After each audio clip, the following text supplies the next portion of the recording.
नमस्कार, मैं हूं निकिता और आप देख रहे हैं सत्य हिंदी। चलिए एक नजर डालते हैं अब तक की सुर्खियों पर। ऑपरेशन सिंदूर और सीमा पार आतंकवाद के खिलाफ भारत की निरंतर लड़ाई के संदर्भ में दुनिया के कई देशों को जानकारी देने के लिए 7 प्रतिनिधिमंडल जल्द ही विदेश के दौरे पर रवाना होंगे। संसदीय कार्य मंत्री किरेन रिजिजू ने सोशल मीडिया प्लेटफॉर्म एक्स पर एक पोस्ट कर देशों का दौरा करने वाले नेताओं की पूरी लिस्ट जारी की है।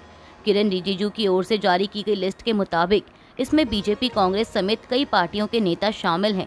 ग्रुप्स के हिसाब से आपको बताएं कि कौन कहां जाएगा, तो ग्रुप 1 में बीजेपी सांसद बैजयंत पांडा, बीजेपी सांसद निशिकांत दुबे, एआईएमआईएम सांसद असदुद्दीन ओवैसी समेत 5 अन्य लोग सऊदी अरब, कुवैत, बहरीन, अल्जीरिया जाएंगे।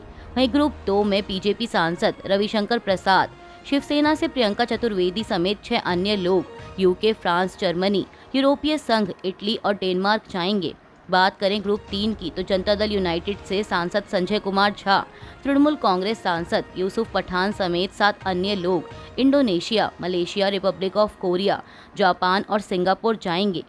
ग्रुप 4 में शिवसेना सांसद श्रीकांत शिंदे, बीजेपी सांसद बांसुरी स्वराज समेत 6 अन्य लोग UAE, Liberia, democratic Republic of Congo और सिएरा लियोन जाएंगे। ग्रुप 5 में कांग्रेस सांसद शशि थरूर, भाजपा सांसद तेजस्वी सूर्या समेत 7 अन्य लोग America, Panama, Guyana, Brazil, Colombia जाएंगे। इसके अलावा ग्रुप 6 में डीएमके सांसद कनिमोझी करुणानिधि समेत 7 अन्य लोग स्पेन, स्लोवेनिया, ग्रीस, लातविया और रूस जाएंगे। वहीं ग्रुप 7 से एनसीपी सांसद सुप्रिया सुले, बीजेपी सांसद अनुराग ठाकुर समेत 7 अन्य लोग मिस्र, कतर, इथियोपिया और दक्षिण अफ्रीका जाएंगे। बता दें कि इन 7 प्रतिनिधिमंडल का मकसद भारत के प्रमुख साझेदार देशों और संयुक्त राष्ट्र सुरक्षा परिषद के सदस्य देशों का दौरा करना है, जहां वो आतंकवाद को लेकर भारत का रुख स्पष्ट करेंगे।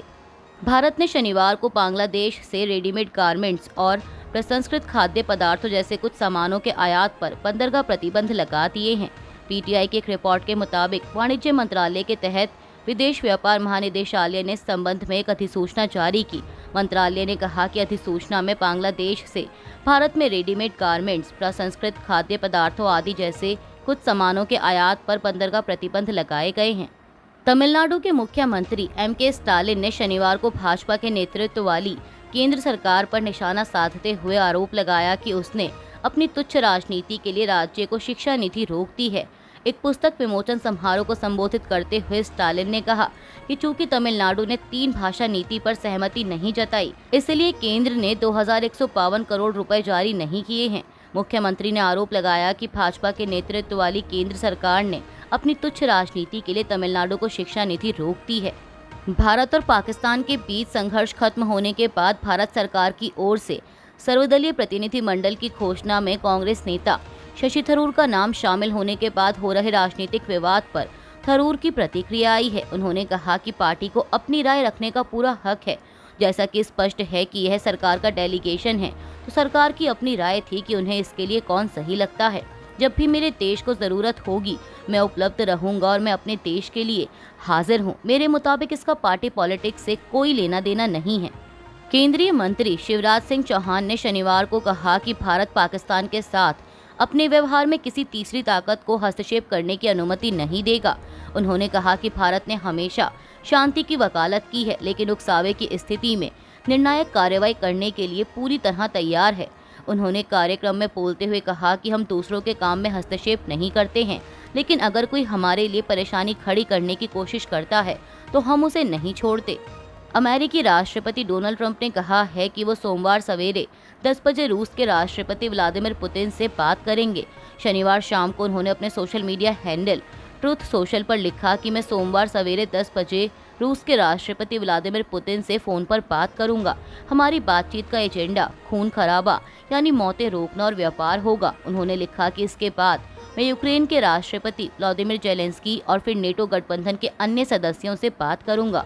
ट्रंप ने आगे लिखा कि उम्मीद करता हूं कि एक प्रोडक्टिव दिन होगा, युद्ध विराम हो सकेगा और ये हिंसक युद्ध जिसे कभी होना ही नहीं चाहिए था वो रुकेगा। इसराइल और हमास के बीच शनिवार को गजा में युद्ध विराम के लिए नई बातचीत शुरू हुई। इस वार्ता के बाद हमास ने युद्ध विराम समझौते के तहत ज्यादा इसराइली बंधकों को छोड़ने की पेशकश की है। दोनों के बीच यह बातचीत इस्राएली सेना की ओर से गजा पट्टी में एक बड़े नए हमले की शुरुआत के कुछ घंटों बाद शुरू हुई।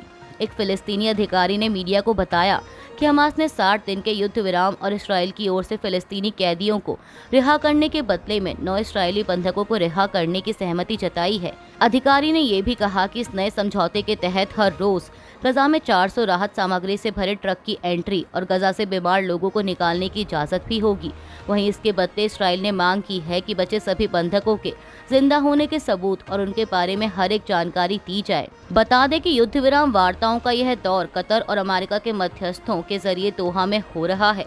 ये बातचीत शनिवार दोपहर को शुरू हुई। इसराइल ने अभी तक इस प्रस्तावित समझौते पर सार्वजनिक रूप से कोई प्रतिक्रिया नहीं दी है, लेकिन बातचीत से पहले उसने कहा था कि वह गजा से अपनी सेना नहीं हटाएगा और न ही युद्ध को खत्म करने का कोई वादा करेगा। अभी के लिए बस इतना ही। बाकी की खबरों के लिए बने रहिए सत्य हिंदी के साथ। Copyright disclaimer under Section 107 of the Copyright Act 1976. Allowance is made for fair use for purposes such as criticism, comment, news reporting, scholarship, and research. Fair use is a use permitted by copyright statute that might otherwise be infringing.